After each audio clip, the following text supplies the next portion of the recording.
Les triplés sont une petite partie de l'enfance, mais de milliers et de milliers de gens. Ça commence avec des personnes très âgées. Il y a la génération des jeunes mamans, alors elles qui ont été élevées avec ça. Et puis il y a la génération des enfants, avec les dessins animés sur France Télé. Et ça, je trouve que ça justifie complètement une vie de boulot. Vous n'êtes plus des triplés, vous êtes des sextuplés, des douzetuplés. Les triplés existent depuis 40 ans. Là, on fête l'anniversaire avec cette série télévisée nouvelle. Et on a construit la série pour faire des scènes imaginaires qui ne sont pas exactement comme les scènes de leur vraie vie. On peut s'évader un peu. Et on s'est beaucoup amusé avec ça. Dans les nouveaux personnages, il y a des personnages un peu merveilleux. Par exemple, moi j'adore la reine d'Angleterre. J'étais désespérée quand elle est morte. Et là, du coup, j'ai fait une tante qui s'appelle la tante Polly. Et j'ai fait vraiment le sosie de la reine d'Angleterre. Elle est trop mignonne.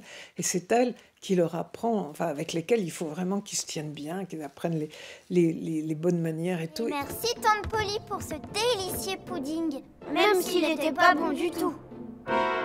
J'ai jamais pu trouver leur prénom quand même en 40 ans. J'arrive pas à dessiner le papa. Ça, c'est la faute de mon mari qui voulait tout le temps que ce soit lui et qui se trouvait jamais assez bien. C'est toujours pareil avec toi. J'y mets tout ce que l'observation des vrais enfants, mes enfants, puis mes petits-enfants.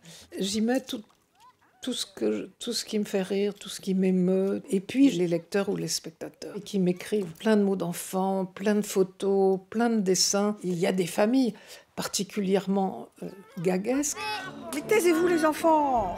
En fait, je parle du bonheur d'être un enfant ou du bonheur d'avoir des enfants. Un triplé, Deux triplés, trois triplés. Je dessinais depuis, je sais pas, depuis mes premiers souvenirs. J'ai toujours dessiné et écrit des histoires en même temps. J'ai été beaucoup marquée par mon grand-père qui était relieur d'art et qui dessinait. Il avait un établi et il m'avait donné l'extrémité de son établi et c'est là que j'écrivais mes petites histoires. Je cousais les pages entre elles et je mettais édition Nicole, ce qui fait que j'ai toujours fait la même chose, quoi.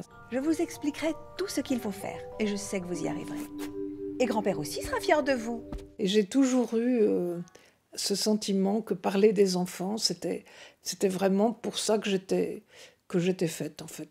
Et je savais que si je réussissais ce que je voulais, c'est-à-dire à faire vraiment des enfants très très proches des lecteurs ou des spectateurs, et où on ne bidonne pas, c'est-à-dire on essaye de trouver vraiment l'éternel enfantin, je savais que ça pourrait prendre des proportions. Donc je me disais, j'espère faire ça. oui. Un triplé, Deux triplés, trois triplés.